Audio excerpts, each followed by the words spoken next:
एक सज्जन हैं जो बहुत दिनों से हमारे इस मृच्छराज श्रृंखला के अनुभागों में एक टिप्पणी करते हैं कि कलि पुरुष का जो आपने स्वरूप बताया है वो कहाँ से लिया गया है।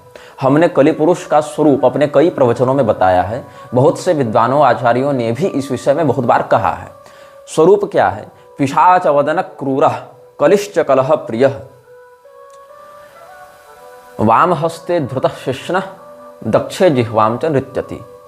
भाव क्या है कि बहुत क्रूर पिशाच के समान जिसकी मुखाकृति है, कलह में जिसको बड़ा मन लगता है, कलह से जो प्रेम करता है, अपने बाएं हाथ में लिंग को पकड़कर और दाहिने हाथ में जिह्वा को पकड़कर जो नृत्य कर रहा है, ऐसा स्वरूप कलियुग का बताया गया है। और इसी कलि पुरुष की आराधना करके मृच्छराज वर्तमान वाले ने भी और पहले वालों ने भी बहुत कुछ उपद्रव किया और आगे करने की योजना बनाते रहते हैं और अपने अनुयायियों को, अपने आराधकों को प्रत्यक्ष रूप से अथवा परोक्ष रूप से लोगों में अधर्म को ही धर्म के रूप में प्रतिस्थापित करने के लिए भेजते रहते हैं। इतना आपको हमने बोध पहले भी करा दिया था।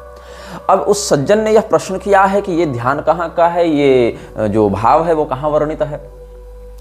तो मैं भी इस विषय में बहुत दिनों से शोधरत था कि भाई कहाँ का है, क्योंकि मैंने इस श्लोक को पंचांग में पढ़ा था। पंचांग जो भारत में मान्य ज्योतिषीगण निकालते हैं, परंपरागत जो पंचांग छपते हैं, अधिकांश पंचांगों में ये श्लोक युग धर्म के स्वरूप निरूपण में पहले दिया होता है, लेकिन वहाँ मुख्य श्लोक तो मिलता है किंतु उसका संदर्भ उन्होंने नहीं दिया होता है। बचपन में हमने पढ़ा था, हम इसी बात को कहते रहे।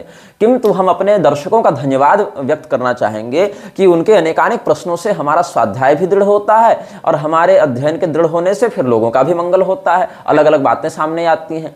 तो ज्ञान का तो कोई अंत है नहीं, जन्म जन्मांतर तक अध्ययन, स्वाध्याय और शोध चलता ही रहता है। तो हम अपने दर्शकों का धन्यवाद व्यक्त करते हैं कि वो इस प्रकार के प्रश्न पूछते हैं जिसका समयानुसार हम अवलोकन करते हैं, शास्त्रीय शोध करते हैं और हम उनको उत्तर देने में भगवत कृपा से समर्थ होते हैं।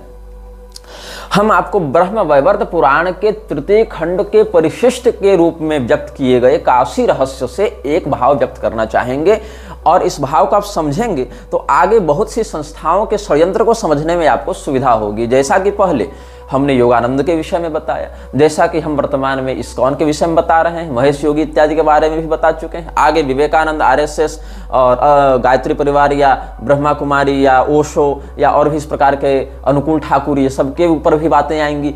और फिर हम बात करेंगे पॉलिटिकल लोगों पर, हम बात करेंगे नेहरू पर, हम बात करेंगे गांधी पर, हम बात करेंगे सुभाष पर, हम बात करेंगे सावरकर पर, हम बात करेंगे गांधी गोडसे के मध्य हुए झपड़ पर, हम बात करेंगे इंदिरा पर, हम बात करेंगे लाल बहादुर शास्त्री पर, हम बात करेंगे नरेंद्र मोदी पर, हम बात करेंगे अटल बिहारी वाजपेयी पर। ऐसे लोगों पर जो प्रत्यक्षतः इस देश की सत्ता में बैठकर इस देश को अपने हिसाब से चलाने के चक्कर में किस प्रकार से दुर्गति में डालते आ रहे हैं अथवा निकालने का प्रयास करते आ रहे हैं अलग अलग घटनाओं के माध्यम से।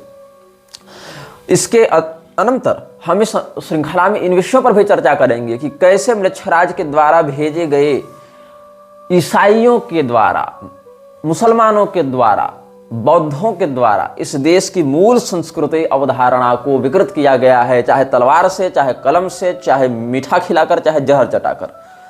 हम इस्लाम के विस्तार पर चर्चा करेंगे, हम ईसाइयत के विस्तार पर चर्चा करेंगे, उनके शासन तंत्र पर इन्फ्लुएंस के विषय में, प्रभाव के विषय में चर्चा करेंगे, धार्मिक जगत पर उनकी क्या व्याप्ति हो रही है, कैसे संक्रमण हो रहा है, बहुत से विषयों पर चर्चा करेंगे। तो ये श्रृंखला लंबी चलने वाली है और आप लोग बारंबार टिप्पणी कर करके कहते हैं इसके बारे में बताओ, उसके बारे में बताओ। हम डिपॉपुलेशन एजेंडा पर बात करेंगे, हम वैक्सीनेशन पर बात करेंगे, हम ग्रीन रिवॉल्यूशन, व्हाइट रिवॉल्यूशन सब पर बात करेंगे, हम नसबंदी पर भी बात करेंगे, हम मतलब जितने भी विषय तत्वों से जुड़े हैं, हम मेडिकल फार्मा पर बात करेंगे, मेडिकल माफिया, जुडिशियल माफिया, हम WEF सब पर बात करेंगे।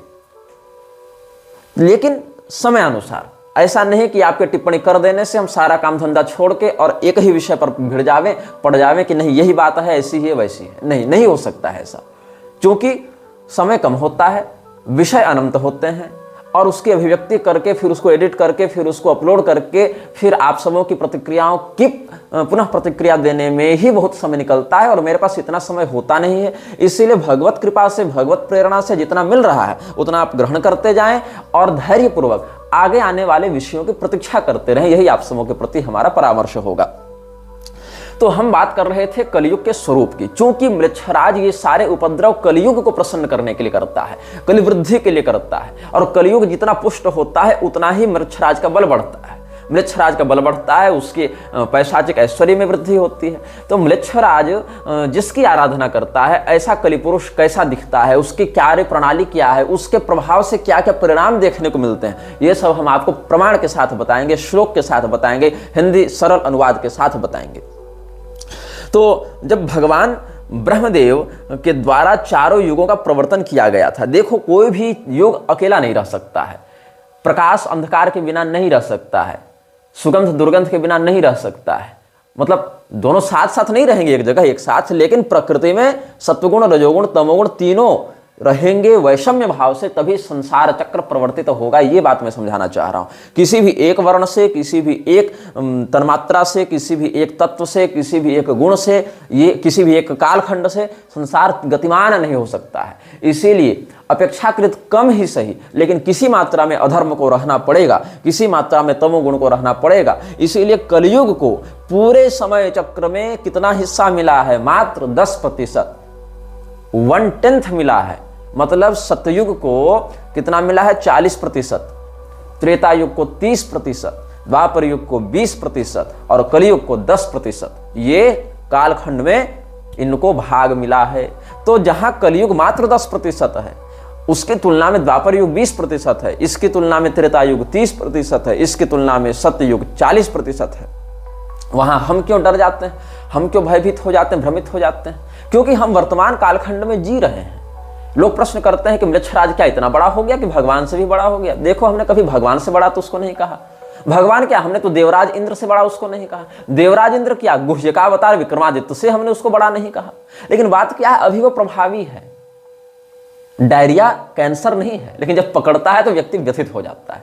जबकि डायरिया 2 दिन में ठीक होने वाली बीमारी है, उचित उपचार मिल जावे तो 2 दिन में डायरिया ठीक है। लेकिन वो कैंसर से भी अधिक कष्ट दे देती है उस व्यक्ति को जो तत्काल में उससे ग्रस्त है ना। तो हम तत्काल में उससे ग्रस्त हैं, इसीलिए उसके प्रभाव को हम व्यक्त कर रहे हैं। क्योंकि बड़ा से बड़ा शत्रु अगर आपके घर में एनाकोंडा बैठा हो और आपको पता हो कि वो एनाकोंडा वहां है, तो आप सतर्क रह सकते हैं। आपके माध्यम से उसके द्वारा आपको क्षति पहुंचाए जाने की संभावना कम हो सकती है। लेकिन अगर आपके घर में एक डेंगू का मच्छर उड़ रहा हो और आपको पता नहीं हो और आप उससे बचाव का प्रयास नहीं कर रहे हैं, तो वो आपके जीवन में हावी हो सकता है, आपको मार भी सकता है। ये शत्रुबोध के प्रति जो व्यक्ति की उपेक्षा और सतर्कता है, इसी से परिणाम अपने पक्ष में या अपने विपक्ष में हो जाते हैं। तो म्लेच्छराज की सत्ता उतनी बड़ी नहीं है जितना तुम लोग समझ बैठे हो। हाँ, वर्तमान में हमारे सापेक्ष, हमारे बोध, हमारी तैयारी के सापेक्ष बहुत दृढ़ है, इसीलिए हम उसको महत्वपूर्ण खतरे के रूप में आपके समक्ष व्यक्त करते हैं। और जिस प्रकार के तत्वों को मृच्छराज ने अधर्म को बढ़ाने के लिए भेजा, जैसे कि मूसा, जैसे कि ईसा, जैसे कि पैगंबर, इन लोगों का यशोगान करने वाले जो विवेकानंद हैं, जो प्रभुपाद हैं, उन लोगों की चापलूसी कौन करते रहते हैं? वे लोग जो हमारे धर्म जगत के प्रतिष्ठित विद्वान महापुरुष के रूप में देखे जा रहे हैं, जैसे कि स्वामी राघवाचार्य, जैसे कि स्वामी राजेंद्र दास देवाचार्य, मलुपीठ वाले प्रभुपाद की कितनी भर भर टोकरी प्रशंसा करते हैं। राघवाचार्य जी बेंगलोर जाके इस्कॉन के संस्थान में प्रभुपाद के सामने माथा टेक कर आए। हमने विरोध भी किया मंच से, उन्हीं के संप्रदाय वालों ने विरोध करने का साहस नहीं किया, लेकिन हमने किया, क्योंकि हमको धर्मनिष्ठा की आशा रहती है ऐसे लोगों से। लेकिन एक प्रसन्नता की बात यह है कि पुरी के शंकराचार्य जी के जो शिष्य हैं, शिवांशु नारायण द्विवेदी जी, जो आह्वान कॉल ऑफ धर्म नाम का जो यूट्यूब चैनल है उसके संचालक हैं, उन्होंने स्वामी राघवाचार्य जी का एक साक्षात्कार लिया है, जिसमें इस्कॉन के अशास्त्रीयता की पोल खोलते हुए वो देखे गए हैं। मैंने अभी वो साक्षात्कार पूरा देखा नहीं है, मुझे किसी ने वो रील का एक हिस्सा भेजा था। फिर मैंने स्वामी जी से बात की थी, उनसे पूछा तो उन्होंने कहा हाँ एक ऐसा हमने वक्तव्य दिया है। तो हमने कहा ठीक है, हम उसको देखेंगे फिर। और जहाँ तक उस अंश को हमने देखा तब तक सारी बातें अच्छी लग रही हैं। तो अब हम इस विषय में अधिक कोई बुरा नहीं मानते और एक प्रकार से यह चिंतन करते हैं कि राघवाचार्य जी बेंगलोर जाकर जो प्रभुपाद के सामने माथा टेकाए, उस दोष का कुछ समन इस साक्षात्कार के माध्यम से हो गया। किंतु गुरुचरण दास जैसे लोग जो इन विषयों में बिल्कुल नहीं जानते, म्लेच्छराज, उसकी कार्य प्रणाली, प्रभुपाद के कुकर्म, इनके विषय में कुछ नहीं जानते या जानना चाहते नहीं, या अपने राजेंद्र दास जैसे गुरुओं के इन्फ्लुएंस में, प्रभाव में आकर के हमारे गुरुजी इनको भक्त बता रहे हैं, हमारे गुरुजी इनको संत बता रहे हैं तो जरूर होंगे, ऐसे भी हरिनाम का कीर्तन तो विदेशों तक में करवा दिया तो संत ही होंगे, ऐसा जो मानकर चल रहे हैं, उन लोगों के प्रभाव में आने वाली सामान्य हिंदू जनता प्रभुपाद जैसे लोगों के कपट छल को नहीं पकड़ पाती हैं। और जब नहीं पकड़ पाती हैं, हम जैसे लोग सप्रमाण उनका विरोध करते हैं, तो ये लोग उठकर आ जाते हैं कि नहीं नहीं, प्रभुपाद तो बहुत बड़े संत थे, तुम संत की निंदा करते हो। प्रभुपाद कितना बड़ा संत था ये मैं तुमको बता दे रहा हूँ। आप श्रीमद् भागवत का अगर अध्ययन किए होंगे, अध्ययन नहीं किए होंगे, कम से कम आपने सुना होगा उन कथानकों को किसी मान्यवाचक के मुंह से, वो ड्रामा डुगडुगी वालों से नहीं। तो उसमें चतुर्थ स्कंध में एक पुरंजनोपाख्यान है जो देवर्षि नारद ने व्यक्त किया है। तो अभिज्ञात और पुरंजन के माध्यम से वहां पर ब्रह्म और जीव के संबंध और उनके सांसारिक व्यामोह में फंसने या न फंसने के विषय में बताया गया है। तो वहां एक प्रकरण आता है जब राजा पुरंजन अपने मित्र अभिज्ञात के साथ भारत भूमि में अपने योग्य निवास स्थान की खोज में रहते हैं।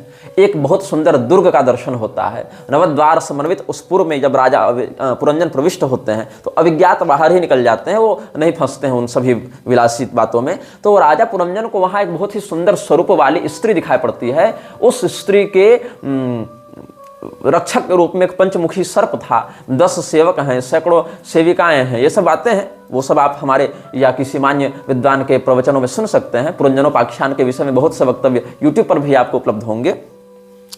तो उस स्त्री से, उस रमणी से प्रेम का अनुभव करने के कारण राजा पुरंजन ने बड़ी चातुरी के साथ, बड़े केली कला निपुणता के साथ प्रेम प्रस्ताव रखा है। और उस स्त्री ने उसके प्रेम प्रस्ताव को स्वीकार भी किया है। और प्रेम प्रस्ताव को स्वीकार करने के समय उसने एक बात कही है, पितृदेवर्षि मर्त्यानाम भूतानाम आत्मनश्चह क्षम्यम वदन्ति शरणम भवेस्मिन यद गृहाश्रम। हम लोग गृहस्थ धर्म का पालन करते हैं, मतलब आप हमसे जो विवाह करना चाहते हैं, हम इस प्रस्ताव को स्वीकार करते हैं। कौन कह रही है? वो स्त्री। स्त्री का नाम क्या है कोई नहीं जानता, लेकिन उसको पुरंजनी के नाम से हम व्यक्त कर देते हैं, क्योंकि शास्त्र में वैसा ही संकेत प्राप्त होता है। उसका वास्तविक नाम कुलगोत्र वो नहीं जानती थी, ऐसा उसने कहा। और ये एक रूपक के रूप में प्रस्तुत किया गया है। यहाँ आत्मा ही पुरंजन है, उसकी बुद्धि ही पुरंजनी है, ऐसा यहाँ रूपक बताया गया है। तो कहती है वो पुरंजनी कि गृहस्थ व्यक्ति श्राद्ध इत्यादि करेगा तो पितरों को संतुष्ट करेगा, अग्निहोत्र आदि के माध्यम से, स्वाध्याय आदि के माध्यम से देवता ऋषियों को तृप्त करेगा, तर्पण आदि के माध्यम से, अतिथि सत्कार इत्यादि के माध्यम से मनुष्य को तृप्त करेगा। तो गृहस्थ आश्रम जो है वो देवता, मनुष्य, पितर और ऋषि सभी प्राणियों के समस्त, यहाँ तक कि पिपीलिकादि बलि, काक बलि इत्यादि के माध्यम से, कौवा और चींटी, कुत्ते, स्वान बलि इत्यादि तक के माध्यम से, पशु पक्षी तक का भरण पोषण गृहस्थ करता है।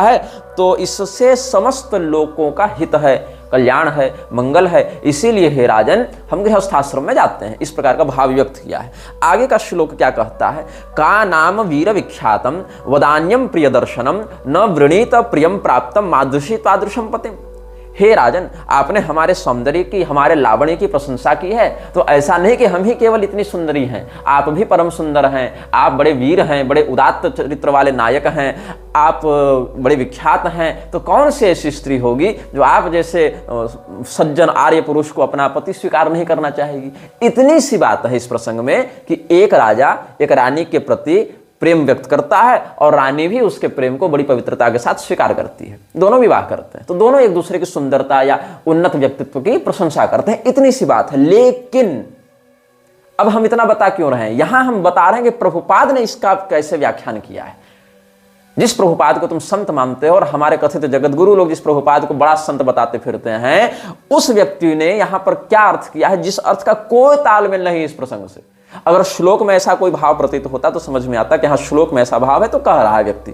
टीकाकार श्लोक के विरुद्ध तो टीका करेगा नहीं, अगर अच्छा टीकाकार है तो। लेकिन यहां पर श्लोक में कोई ऐसा भाव नहीं है, फिर भी अपने से घुसाया है प्रभुपाद ने अनुवाद में। भागवत महापुराण की उसकी टीका को पढ़ना, क्या लिखता है यहां जो है ना, का नाम वीर विख्यातम वदान्यम प्रिय दर्शनम। तो यहां विख्यातम शब्द पर जो व्याख्या की है प्रभुपाद ने, वो क्या कहता है? In this regard the word विख्यातम इज वेरी सिग्निफिकेंट। इस प्रसंग में विख्यातम शब्द बहुत महत्वपूर्ण है। बहुत अच्छी बात है। क्या महत्व है इसका? तो a man is always famous for his aggression toward a beautiful man women. हाँ, a man is always famous for his aggression toward a beautiful women and such aggression is sometimes considered a rape. कोई व्यक्ति, विख्यात का क्या अर्थ है? प्रसिद्ध, famous. विख्यात मतलब फेमस, प्रसिद्ध, सभी लोग उसके बारे में जान रहे हो, उसका अच्छा नाम हो, इतना ही है। अब अच्छा नाम, विख्याति किस उद्देश्य से होनी चाहिए? अगर कोई बहुत बड़ा कवि हो, बहुत पराक्रमी योद्धा हो, बहुत अच्छा प्रियदर्शन रूप हो उसका, या बहुत अच्छा वो ज्ञानी हो, मतलब उसके व्यक्तित्व में कोई बढ़िया गुण हो जो सामान्यतया अन्य लोगों में न देखा जाए, चाहे बहुत पराक्रमी हो, बहुत धनी हो, बहुत ज्ञानी हो, बहुत करुणामय उदार चरित्र वाला हो, बहुत परोपकारी हो, बहुत बलिष्ठ हो, मतलब कुछ हो ऐसा जो सद्गुणी हो और वह सद्गुण सामान्यतया अन्य लोगों में उतनी मात्रा में न देखा जाए, तब कोई व्यक्ति विख्यात होता है। ये क्या कहता है कि कोई व्यक्ति अगर किसी महिला के प्रति आक्रामक होकर व्यवहार करता है और कई बार ये आक्रामकता बलात्कार में, रेप में प्रवृत्त हो जाती है, तो वो व्यक्ति फेमस हो जाता है। और विख्यातम का यही अर्थ है। इस मूर्ख को कोई पढ़ावे कि उसको विख्याति नहीं कहते। बलात्कारी विख्यात नहीं होते, कुख्यात होते हैं। वो प्रसिद्ध तो हैं, फेमस तो हैं, लेकिन वो सकारात्मकता के रूप में फेमस नहीं है। वो उसको फेमस ना कहो तुम, नोटोरियस कहो तुम उसको, कुख्याति है उसकी, मतलब वो गलत काम करने के लिए फेमस हो रहे हैं, वो नोटोरियस हैं, कुख्यात हैं, विख्यात नहीं है। और यहां पर राजा पुरंजन को उदार चरित्र वाला बताया गया है, वदान्य बताया गया है कि कौन सी ऐसी स्त्री होगी जो आप जैसे महापुरुष को अपना पति न बनाना चाहेगी। इतना ही नहीं रुका प्रभुपाद, इसकी मेंटेलिटी देखो आगे क्या लिखता है। Although rape is not legally allowed, यद्यपि कानूनी रूप से बलात्कार का समर्थन नहीं किया गया है या बलात्कार को प्रोत्साहित नहीं किया गया, अनुमति नहीं दी गई, फिर भी इट इज अ फैक्ट, ये फैक्ट बता रहा है, it is a fact that a woman likes a man who is very expert at rape. ये क्या कहता है कि औरत, यहां पर औरत ही कहूंगा, औरत हालांकि एक अच्छा शब्द नहीं है, लेकिन इसकी भाषा में वही है कि जो स्त्री बलात्कार करने वाले पुरुष के प्रति आकर्षित हो, मतलब वो भी मानसिक रूप से स्वस्थ नहीं है। जो स्त्री बलात्कार को एंजॉय करे, मतलब वो यौन रोग से या किसी यौन मानसिक विकार से ग्रस्त है, वो अपनी स्वस्थ मानसिक स्थिति में नहीं है। और उस स्त्री की मनस्थिति को संसार की समस्त स्त्रियों में आरोपित करके उसको जनरलाइज नहीं किया जा सकता है, इस भावना का सामान्यीकरण नहीं किया जा सकता है। कोई व्यक्ति अगर बलात्कारी मानसिकता का व्यक्ति है, कोई व्यक्ति 5-6 साल की बच्ची को देखकर भी अगर उसके प्रति बलात्कार की भावना कर रहा है, युवावस्था को छोड़ दो, मान लो मन भटक गया, हालांकि वहां नहीं होना चाहिए, लेकिन चलो युवावस्था थी, लेकिन 5-5 साल की बच्ची को देखकर भी मन भटक जा रहा है तुम्हारा, इसका अर्थ है तुम मनोरोगी हो, तुम स्वस्थ मानसिकता से नहीं हो। और तुम्हारी मानसिकता को समाज में समस्त पुरुषों के लिए जनरलाइज नहीं किया जा सकता है। ये एक तथ्य है, ये फैक्ट है। लेकिन प्रभुपाद यहां क्या लिखता है कि नहीं, फैक्ट क्या है? It is a fact although rape is not legally allowed, it is a fact that a woman likes a man who is very expert at rape. मतलब प्रभुपाद ये मानता था कि स्त्री के लिए वह पुरुष विख्यात है जो उसके प्रति आक्रामक हो, और यह आक्रामकता कई बार बलात्कार में भी परिणत हो सकती है। और जो पुरुष बलात्कार में निपुण होता है, स्त्री उससे प्रेम करती है, उसके प्रति आकर्षित होती है और उसको पसंद करती है।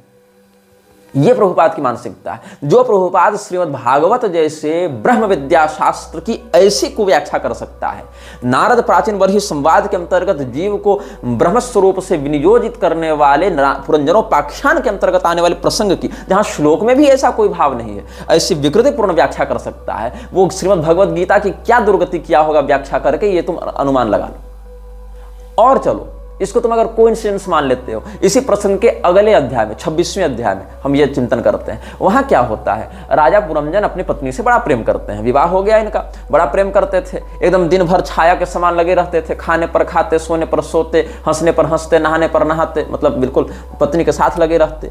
एक दिन अपनी पत्नी से अनुमति लिए बिना या उसको साथ लिए बिना या उसको सूचित किए बिना राजा पुरंजन शिकार खेलने चले गए। वापस आए, पत्नी रूठी हुई थी, पत्नी को मनाने लगे। मनाने के लिए अलग अलग प्रकार के प्रणय भाव का निवेदन किया, पैर भी दबाया, पुचकारा भी कि चलो मान जाओ मान जाओ, और अंत में क्या कहते हैं कि तुम्हारी सुंदरता से कामदेव ने मुझे पीड़ित कर रखा है। और जो पति इतना प्रेम करे उस पति को तो सदैव स्त्रियों के द्वारा, पत्नी के द्वारा सम्मान प्राप्त होना चाहिए। तो मुझसे गलती तो हो गई, मुझसे पाप तो हो गया कि तुमसे परामर्श किए बिना, तुमसे अनुमति लिए बिना या तुमको साथ में लिए बिना हम चले गए थे शिकार खेलने के लिए। लेकिन ये बात भी सच है कि हम तुमसे बड़ा प्रेम करते हैं और अपने वश में तुमने हमें कर रखा है, अपने प्रेम से तुमने हमें अपने नियंत्रण में कर रखा है। इसलिए हमें क्षमा करके हमारी ओर प्रेम से देखो और हमें प्रसन्न करो, अपने क्रोध को दूर करो। यही भाव है इस श्लोक का। तन्मे प्रसीद सुहृदः कृतकिल विशस्य स्वैरम गतस्य मृगयाम व्यसनातुरस्य कादेवरम वशगतम कुसुमास्त्र वेग विस्रस्तपौष्ण मुशति न भजेत कृत्य। ये हमने आपको सरल में इसका अर्थ बता दिया। प्रभुपाद ने इस श्लोक की व्याख्या में क्या लिखा है, वो क्या लिखता है, generally when a woman is attacked by a man whether her husband और some other man she enjoys the attack being too lusty. Shrimad Bhagavat के चौथे स्कंध के 26वें अध्याय के 26वें श्लोक की व्याख्या में प्रभुपाद ने लिखा है। अगर मैं गलत हूं तो तुम क्रॉस वेरीफाई कर सकते हो। अगर मैं गलत बता रहा हूं तुम प्रभुपाद के किताब से इसको क्रॉस वेरीफाई कर सकते हो कि मैं सही कह रहा हूं कि गलत कह रहा हूं। ऑनलाइन भी ये सब पीडीएफ या वेबसाइट्स में उपलब्ध होंगे श्रीमद् भागवत के उसके एक्सपर्ट्स। तो क्या होता है, प्रभुपाद लिखता है इसमें, जब कोई महिला किसी पुरुष के द्वारा आक्रमण की जाती है, क्योंकि कोई पुरुष किसी महिला पर आक्रमण करता है यौन भाव से, मतलब आक्रमण तो भाई गहना लूटने के लिए भी कर सकता है, लेकिन वहां पर यौन तृप्ति की उत्कंठा नहीं होती है। मतलब अगर कोई महिला का मंगलसूत्र छीन कर भाग रहा है उसका अलग भाव बनेगा, लेकिन कोई रेप करना चाह रहा है उसका अलग भाव बनेगा। रेप करना वाला तो गहना इत्यादि कुछ नहीं देखता ना, और गहना देखने वाले को उसकी शारीरिक सुंदरता या उससे कोई मतलब नहीं, वो तो सोना चांदी देखेगा। तो आक्रमण करने का उद्देश्य अगर यहाँ बलात्कार करना हो तो महिला उसको एंजॉय करती है, ऐसा प्रभुपाद का कहना है। अब देखो होता क्या है, काम शास्त्र में मैंने भगवती की कृपा से द्वादशविध काम शास्त्र का भी अध्ययन किया है। तो काम शास्त्र में बाभ्रव्य मुनि का मत है, पुरूरवा का मत है, साम्राज दीक्षित का मत है, ऐसे करके बहुत कुछ है, वात्सायन महर्षि का मत है। तो जो यहाँ पर भाव है काम शास्त्र में, उसमें नायिका और नायक की कई श्रेणियां होती हैं। तो कई बार क्या होता है, कोई नायिका रति क्रीड़ा के मध्य अपने मुख को लज्जित भाव से नीचे करती है, क्योंकि वस्त्र अनावृत हो रहे होते हैं, तो वस्त्र की न्यूनता के कारण उसको अभ्यास नहीं होता इस प्रकार से न्यून वस्त्रों में रहने का या निर्वस्त्र रहने का। तो उस समय वह चाहती है कि हम रति करें, किंतु उस स्थिति में लज्जा का भी अतिरेक उसके अंदर हो जाता है। तो अपने जो सौंदर्यांग है उनको छिपाते हुए या मुख को ऐसे लज्जित करके नीचे किए हुए वो प्रतिकार करती है कि नहीं नहीं ऐसा मत कीजिए, नहीं नहीं गुदगुदी लग रही है या लज्जा आ रही है या ऐसा। तो उस समय नायक जो है उसके प्रेम की अभिवृद्धि करता है, बलपूर्वक उसके हाथ को पकड़ता है, उसके साथ रति का व्यवहार करने लगता है, लेकिन वहां पर अपनी प्रियतमा को ये कष्ट देने के लिए या अपने प्रियतमा को तिरस्कृत करने के लिए वो नहीं करता है, बल्कि वो थोड़ा सा मतलब अपने बल का प्रदर्शन करता है। और इस समय संतुलित मात्रा में उसके ऐसे हठ करने से, ऐसे बल करने से उस प्रियतमा के लज्जा की निवृत्ति होती है और फिर वो उस प्रेम का आनंद लेती है। ये एक तथ्य है, ये काम शास्त्र का एक मत है। लेकिन अगर वह रति की इच्छा नहीं रखती और विशेष करके जब वो उसका पति भी नहीं है, मतलब बलात्कार हो रहा है उसके साथ, तब क्यों एंजॉय करेगी भाई? तब तो वो रोएगी, चिल्लाएगी, अपनी रक्षा की प्रार्थना करेगी। इन लोगों ने, इन मूर्खों ने सीता जी का चरित्र नहीं पढ़ा है। रावण कितना प्रलोभन दिया, सीता जी का मन डिगा, सपने में भी डिगा। दमयंती का मन डिगा था, वो व्यास से बलात्कार करना चाहता था तो डिगा था मन। द्रौपदी जी का मन डिगा था। अरे इन सती साध्वी जो हमारी देवियां हैं, हमारी भगवती हैं, उनका तुम चरित्र क्यों नहीं देखते? तुम सामान्यतः जनरलाइज कर रहे हो। कुलटा स्त्री का व्यक्तित्व यहां थोड़ी दिखाया जा रहा है। और कुलटा स्त्री भी बलात्कार को एंजॉय नहीं करती है, उसको भी पैसा देकर कोई व्यक्ति खरीदता है, कोई वेश्यागमन करता है तो धन देकर उसको संतुष्ट करता है, नहीं तो वो भी एंजॉय नहीं करती है। और ये क्या लिखता है, जनरलाइज कर रहा है इस बात को।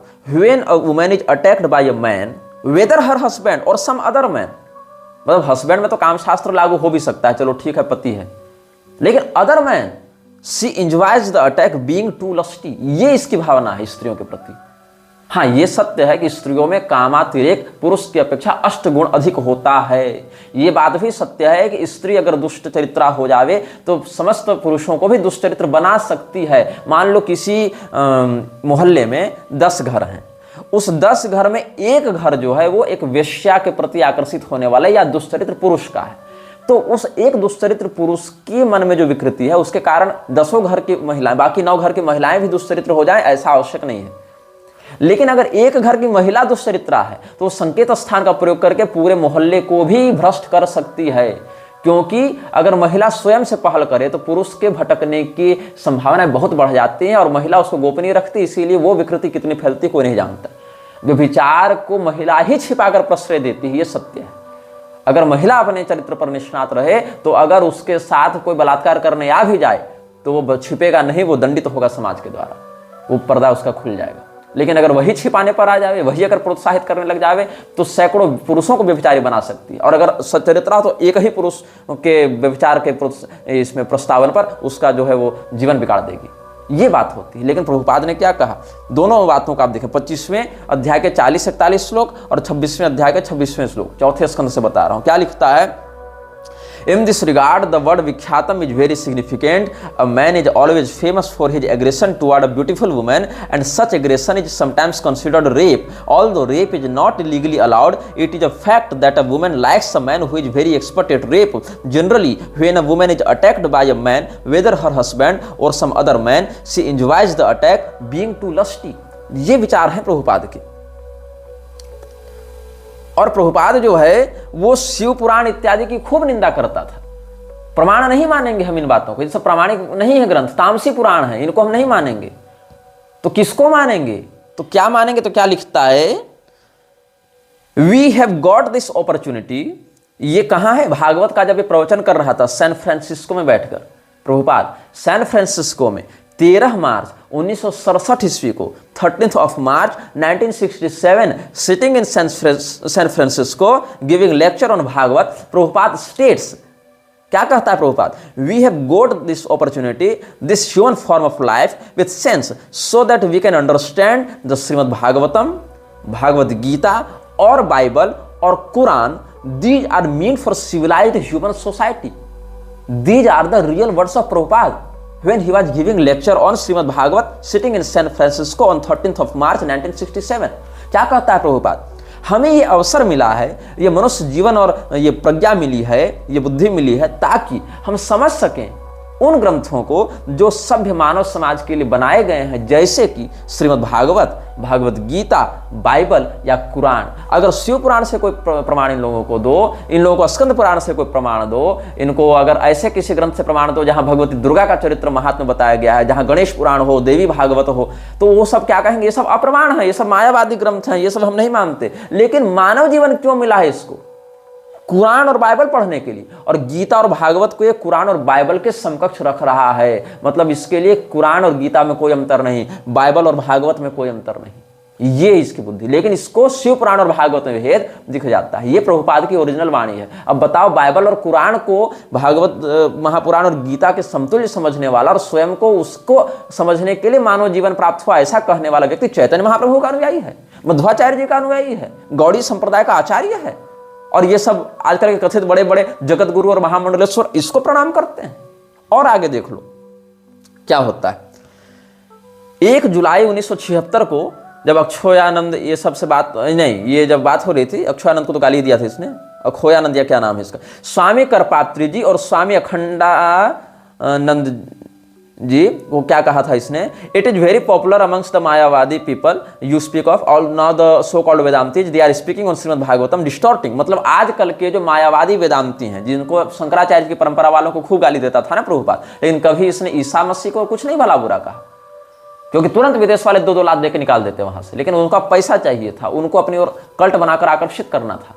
स्वामी करपात्री जी जब भागवत महापुराण पर प्रवचन करते थे तो क्या प्रौढ़ता थी उनके व्याख्यान में, अगर आपने सुना है या पढ़ा है तो समझ सकते हैं। स्वामी अखंडानंद जी कितना बढ़िया प्रवचन करते थे, उनके भागवत के मर्म को अगर तुम पढ़ने बैठो, सुनने बैठो, समझने बैठो तो वहां से निकलने मन नहीं करेगा, वहां डूबे रहने मन करेगा। एक एक श्लोक पर ऐसा भाव प्रस्तुत करते थे ये दोनों महापुरुष।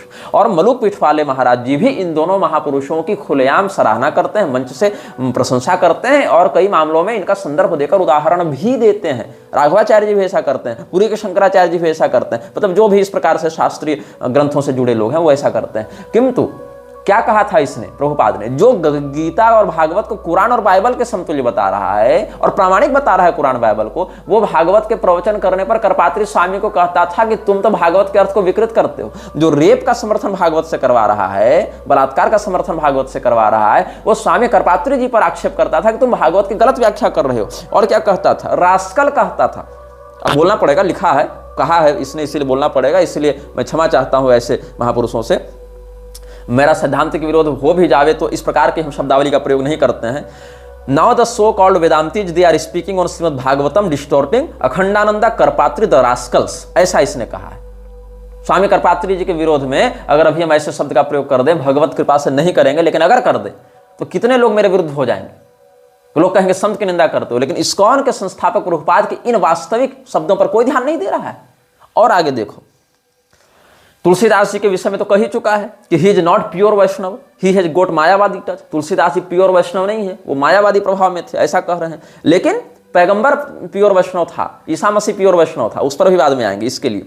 और क्या कह रहा है, चैतन्य चरितामृत पर जब ये व्याख्यान कर रहा था 1966 में, जब इस्कॉन शुरू बना था 27 नवंबर 1966 को, शुरू में, ये नहीं कि प्रभुपाद के मरने के बाद इस्कॉन गड़बड़ हो गया, शुरू की बात देख लो। If you stick to particular type of scripture, oh I am Christian, oh I cannot go beyond my Bible, oh I am Hindu, oh I am cannot go beyond my Vedas Purana आज Mahabharata, oh I am Muslim, I cannot go beyond my Koran, but you will find because we are all foolish and we will find there is difference between Quran, difference between Bible, and actually there is no difference. Each scripture is all right but according to circumstances, according to country, according to the people they have been differently advised but the ultimate is God। मतलब ये क्या कहता है, और कितनी मोहक और उदारवादी बात इसकी लगती है। लेकिन कैसे इसने स्थापित कर दिया कि कोई क्रिश्चियन है तो बाइबल का अतिक्रमण नहीं कर पाएगा, कोई हिंदू है तो वेद पुराण महाभारत का अतिक्रमण नहीं कर पाएगा, कोई मुसलमान है तो कुरान का अतिक्रमण नहीं कर पाएगा। जबकि सत्य क्या है कि बाइबल भी वही बात कहती है जो वेद पुराण महाभारत कहते हैं, जो कुरान कहते हैं, बस अलग अलग देश और अलग अलग भाषा में कहा गया है। ये कह रहा है, मतलब कैसे कैसे कुरान बाइबल को जोड़ते जोड़ते साथ में वेद महाभारत पुराण को भी उसी औकात में लाकर इसने खड़ा कर दिया है। आगे देखो, भागवत महापुराण के तृतीय स्कंध पर न्यूयॉर्क में जब ये व्याख्यान कर रहा था तो श्रुत्य means revealed scriptures, just like in the world there are many revealed scriptures, there are Vedas, Puranas, Bible, Koran, and there are so many religious scriptures also. श्रुताया शब्द की व्याख्या कर रहा था, तो श्रुताया शब्द का अर्थ इसने लगाया है कि जैसे ग्रंथ जिनको प्रकाशित किया गया, जिनको प्रकट किया गया। तो क्या कहता है, प्रकट किए में बहुत से ग्रंथ हैं, धार्मिक ग्रंथ हैं, जैसे कि वेद हैं, जैसे कि पुराण हैं, जैसे कि बाइबल हैं, जैसे कि कुरान है। ये इसकी सेकुलर मानसिकता थी। ये कृष्ण भक्त नहीं था, ये कृष्ण भगवान के सिद्धांत को वैसे ही पकड़ लिया जैसे कि कोई अजगर किसी खरगोश को पकड़ लेता है, ये इसने किया है। और 1956 में जब इस्कॉन को इसने उस प्रकार से स्थापित भी नहीं किया था, तब क्या कहता था, back to Godhead volume 3 12वां part, definition of the voice and scope, उसमें इसने क्या कहा था, the Vedas, the Bible, the Koran and all such authentic literatures are tangible support to the man who believes in God. Veda, Koran और Bible ये सब authentic literatures हैं इसके लिए। शिव पुराण अप्रामाणिक है इनके लिए, लेकिन वेद किसी समकक्ष बाइबल और कुरान और ये ऑथेंटिक हो गए। और देखो आगे, जो 1967 में 1968 के 15 जून को इसने लेक्चर दिया, वहां से मैं बता रहा हूं। And if you think that oh Krishna is the name of Hindu God, if you have got any objection then you may not chant Krishna, but you have must have a name of for God, just like somebody the Mohammedans call Allah, the Jews call Jehovah, and somebody call something that doesn't matter. मतलब अगर तुम कृष्ण को Hindu God समझकर कृष्ण की पूजा नहीं करना चाहते तो कोई बात नहीं, कृष्ण कृष्ण मत चिल्लाओ, मुसलमान हो तो अल्लाह अल्लाह चिल्लाओ, यहूदी हो तो यहोवा यहोवा चिल्लाओ, लेकिन किसी को कुछ तो बोलना ही पड़ेगा, इससे कोई फर्क नहीं पड़ता। तो जब फर्क नहीं पड़ता तो शिव शिव चिल्लाने में क्या दिक्कत है रे, दुर्गा दुर्गा चिल्लाने में क्या दिक्कत है रे? जो कि महाभागवत में तो शिव नाम, दुर्गा नाम, राम नाम इत्यादि का कीर्तन करने कहा ही गया है, तब राम नाम चिल्लाने में क्या दिक्कत है तुमको? तब कृष्ण नाम के पीछे ये हट क्यों करते हो, हम केवल यही उपासना करेंगे? तब तुम्हारी अनन्यता कहां जाती है जब तुम क्राइस्ट और कृष्ण को एक बताते हो? तो ये कपट है इसका। जेनेवा में 4 जून 1974 को इसने क्या कहा था कि मोहम्मद और जीसस भी अवतार हैं, we accept Lord Jesus Christ also, सत्यावेशावतार मोहम्मद सत्यावेशावतार। ये प्रोफेसर रेगमे जो यूनिवर्सिटी ऑफ लॉसेने के संस्कृत के प्रोफेसर थे, उनसे संवाद करते हुए इसने जिनेवा में 4 जून 1974 को प्रभुपाद ने कहा था। किसके सामने कहा? प्रोफेसर रेगमे के नाम पास। प्रोफेसर रेगमे कौन थे?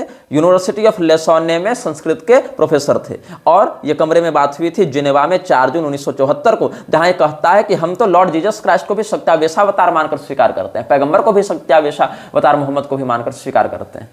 ये इसकी बात है, ये कपट तुम समझो यहां पर। और भगवान कृष्ण के अवतारों में जब ये लोग जो बैनर रिलीज किए थे, वहां सबसे ऊपर कृष्ण भगवान है, और उनसे जब आप लाइनेज देखते जाएंगे तो एक जगह प्रभुपाद को कृष्ण का अवतार दिखाया, फिर ईसा मसीह को दिखाया, फिर पैगंबर को दिखाया है। ऐसे व्यक्ति को तुम संत मानते हो? इस व्यक्ति को फ्रीमेसन्स ने खड़ा किया है, मृच्छराज ने खड़ा किया हिंदुओं के विरुद्ध, सनातन धर्म को विकृत करने के लिए। और यहां पर जीसस क्राइस्ट को अवतार बता रहा है, बाइबल और कुरान को प्रामाणिक ग्रंथ बता रहा है, लेकिन भागवत महापुराण के पहले स्कंद के दूसरे अध्याय के 23वें श्लोक में क्या लिखता है कमेंट्री में? The materialists and the foolish human being worship Brahma and Shiva respectively. मतलब जो मूर्ख और भौतिकवादी लोग हैं, मायावादी लोग हैं, या जो अज्ञानी लोग हैं, वो ब्रह्मा जी की पूजा करते हैं, वो शिव जी की पूजा करते हैं।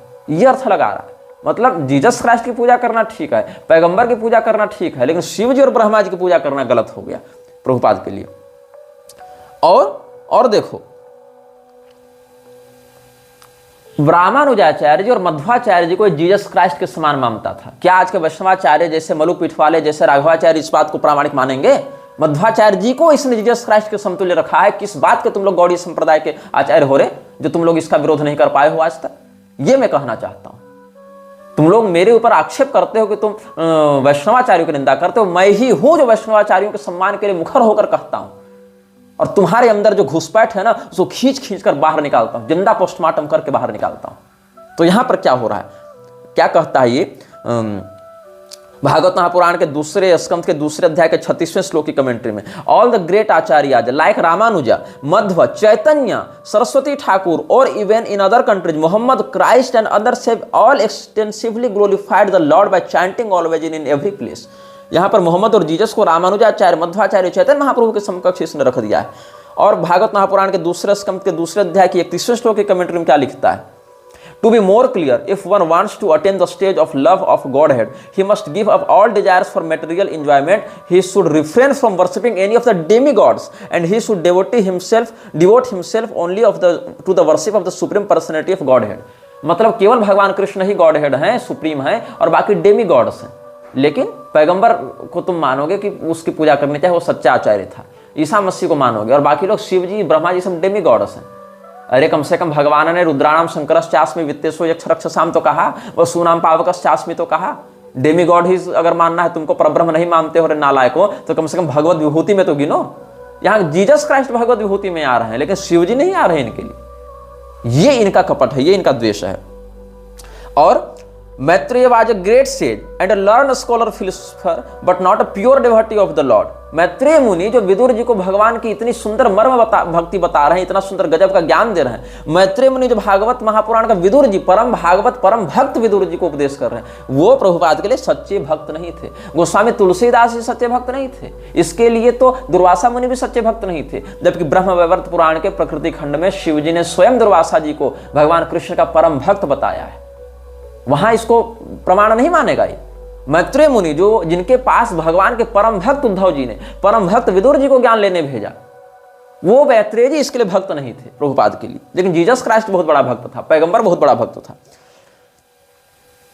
और बहुत कुछ इसने लिखा है जिसके विषय में हम आपको अच्छा, वशिष्ठ मुनि जो भगवान श्री रामचंद्र जी के गुरु, सोचो कितने बड़े भक्त रहे होंगे। अत्रि मुनि जिनके यहाँ भगवान दत्तात्रेय पुत्र बनकर आए, ये लोग इसके लिए भगवान के भक्त नहीं थे। It appears that Vashishtha was not free from तमोगुण, the mode of ignorance. Bhagavat Mahapuran के 9वें स्कंध में लिखते हैं ये लोग, अत्रि मुनि can not be counted among the pure devotees. मतलब अत्रि मुनि भी पवित्र भक्त में नहीं, जबकि अत्रि मुनि ने वैष्णवागम की अत्रि संहिता का उपदेश किया है। मतलब अत्रि मुनि जिनके पुत्र बनकर भगवान दत्तात्रेय के रूप में आए, वशिष्ठ मुनि जिनका शिष्यत्व श्री राम जी के रूप में भगवान ने स्वीकार किया, दुर्वासा मुनि जिनको गुरु रूप में भगवान ने अपना गोपियों को परिचय दिया, दुर्वासा जी हमारे गुरु हैं, ऐसे भक्त भी भक्त नहीं थे। गोस्वामी तुलसीदास भक्त नहीं, और ये मैत्रेय मुनि भक्त नहीं, दुर्वासा मुनि भक्त नहीं, वशिष्ठ जी भक्त नहीं, तो भक्त कौन? केवल प्रभुपाद इकलौता पैदा हुआ था भक्त बनकर, और कोई भक्त नहीं था। ये इनकी धूर्तता है। तो हमने आपको प्रभुपाद के ही वचनों से सब कुछ बताया कि कैसे ये लोग मूर्खता करते जा रहे हैं। और कलयुग के विषय में जो हम आपको बताना चाह रहे थे कि कलयुग किस प्रकार से उसका स्वरूप है या कलयुग का कैसा लक्षण है, ये सब हम आपको जो बता रहे थे। तो उस विषय में जब ब्रह्मा जी ने चारों युगों की रचना की थी, तो चारों युगों में अलग अलग कालमान है, जिसमें कलयुग का हिस्सा 10% है, द्वापर युग का हिस्सा 20% है, त्रेता युग का 30% है, और सत्ययुग का 40% है। तो यहाँ पर ब्रह्मा जी ने जो सतयुग का स्वरूप बताया है वो कैसा है? सत्यम वैराग्य बहुलम ज्ञानवत पूर्ण विग्रहम यज्ञोपवीताक्षमाल प्रकोष्ठम ब्राह्मण प्रियम। सत्य स्वरूपी, जिसमें वैराग्य की प्रधानता हो, जो ज्ञान से परिपूर्ण हो, जिसका स्वरूप जो है यज्ञोपवीत से युक्त हो, अक्षमालिका से युक्त हो, ऐसा ब्राह्मण प्रिय जो युग है वह सत्य युग है। इस प्रकार से अब त्रेता द्वापर इत्यादि का देखो। त्रेताद्रुत तनु सद्भीर जुह्वन सुर्वकरो वृषः धर्म प्रवर्तकश्चापि प्रिय धर्म प्रकृतितः। त्रेता युग का कैसा स्वरूप है? सतयुग का तो जप करते हुए है कि यज्ञोपवीत है, ब्राह्मण के स्वरूप में है, जप कर रहे हैं, और जप करते हुए सत्य युक्त होकर ज्ञान वैराग्य से परिपूर्ण जिनका विग्रह है वो सत्य युग हो गए। अब ऐसे अलग अलग भाव भी हैं, लेकिन यहाँ चारों युगों का हम बता दे रहे हैं। फिर त्रेता युग का कैसा है? त्रेता युग बिल्कुल आदृत तनु है, भस्म इत्यादि से आदृत है जिनका शरीर, और कर्मकांड में इनकी निपुणता है। मतलब ज्ञान कांड प्रधान कौन हो गए? सत्ययुग, और कर्मकांड प्रधान हो गए त्रेतायुग। और सज्जनों से घिरे होकर सूर्य को हाथ में लेकर हवन कर रहे हैं, यज्ञ कर रहे हैं, और धर्म को बढ़ा रहे हैं, धर्म का प्रिय कर रहे हैं। ऐसा त्रेतायुग का स्वरूप है। द्वापर युग का कैसा है? द्वापर युग में थोड़ी सी कपट वृत्ति, थोड़ा सा कलह भाव भी लग जाता है। द्वापर खड्ग खट्वांग पाणि सर धनुर्धर लक्षणैर लक्षतः शांतः पुण्य पापात्मक कटु। द्वापर युग के हाथ में खड्ग है, कटार है और धनुष बाण है, लेकिन फिर भी शांत है, मतलब उग्र स्वभाव नहीं है। मतलब लड़ाई की मानसिकता है, लेकिन लड़ाकू प्रवृत्ति का नहीं है। मतलब पराक्रमी है, योद्धा है, लेकिन लड़ाकू नहीं है। जैसे कोई व्यक्ति पराक्रमी होता है लेकिन झगड़ालू नहीं होता है, जरूरत पड़ने पर ही आवश्यकता अनुसार पराक्रम का प्रदर्शन करता है। जैसे हनुमान जी पराक्रमी है, अतुलित बलधाम है, लेकिन झगड़ालू नहीं है, शांत चित्त है। वैसे ही द्वापर युग का स्वरूप बताया गया। इसमें पुण्य भी कुछ है, कुछ पाप भी है। अब कलयुग का क्या है? कलेश स्वरूपम शृणुताथ विप्रा विवेकिनाम शीघ्र फलप्रदम यत् विचारहीना प्रयतम च बहुधा कलौ यतस्ते सुविचारहीना। हे ब्राह्मणों, कलयुग का स्वरूप सुनो। कलयुग का स्वरूप जानोगे तो विवेकी लोगों को शीघ्र फल प्राप्त हो जाएगा। कलयुग में विचारहीन व्यक्ति बढ़ेंगे, अबोध व्यक्ति बढ़ेंगे। तो कैसा है? पिशाच वदन क्रूर कलिह कलह वल्लभ। यहाँ थोड़ा पाठ भेद है, कलिष्ठ कलह प्रिय भी मिलता है। कलिह कलह वल्लभ वामेन शिष्णम शिष्णम दक्षिण जिह्वाम धृत्वा नरर्तच। यही भाव है। इसी का पाठ भेद हमने बताया था कि पिशाच के समान क्रूर शरीर वाला कलयुग तो कलह से बड़ा प्रेम करता है, बाएं हाथ से लिंग को पकड़कर दाहिने हाथ से जिह्वा को पकड़कर नाचता है। और पाणिना पामरे तुल्य पुण्या पुण्य विमिश्रक ब्रह्मणोग्रे हसन खिब्जन रुदन मुह्यन अवस्थितः स्मित पूर्वमुवाचैनम ब्रह्मा पद्मवरासन। तो ब्रह्मा जी ने देखा अपने सामने कि कलयुग मेरे सामने अपने बाएं हाथ से लिंग और दक्षिण हाथ से जिह्वा को पकड़कर खूब पिशाच के समान क्रूरता पूर्वक हा करते हुए नाच रहा है, अट्टहास कर रहा है। उन्होंने पूछा, तुम ऐसा कर क्यों रहे हो? तुम्हारा ऐसा स्वरूप क्यों है? तब ब्रह्मा जी की बात सुनकर कलि पुरुष ने जो वचन दिया, जो उत्तर दिया, इसका भी हम आपको अगले अनुभाग में वर्णन करेंगे। कलि पुरुष को जो वंश परंपरा प्राप्त है, भगवान ब्रह्मा जी के वंश परंपरा में अधर्म, माया इत्यादि के माध्यम से जो इसका प्राकट हुआ, हिंसा, क्रोध इत्यादि के माध्यम से जो आगे बढ़ता गया है इसका परिवार, उसके विषय में हम पहले के अनुभागों में वक्तव्य दे चुके हैं। कलि पुरुष का स्वरूप कैसा है इसके विषय में हम पहले ही आप सबों को बता चुके हैं। तो यदि आप लोगों ने वो अनुभाग नहीं देखा है तो म्लेच्छराज श्रृंखला में वो आपको प्राप्त हो जाएगा।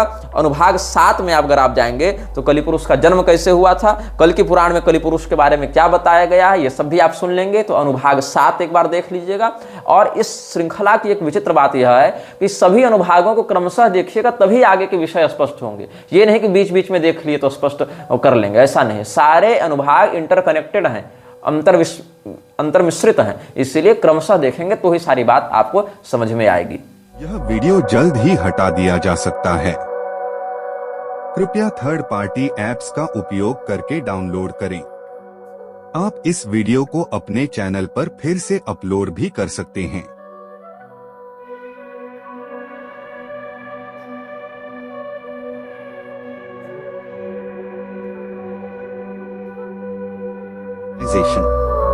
This video may get deleted soon.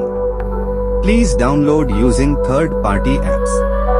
You may also re-upload this video on your channels. Thank you.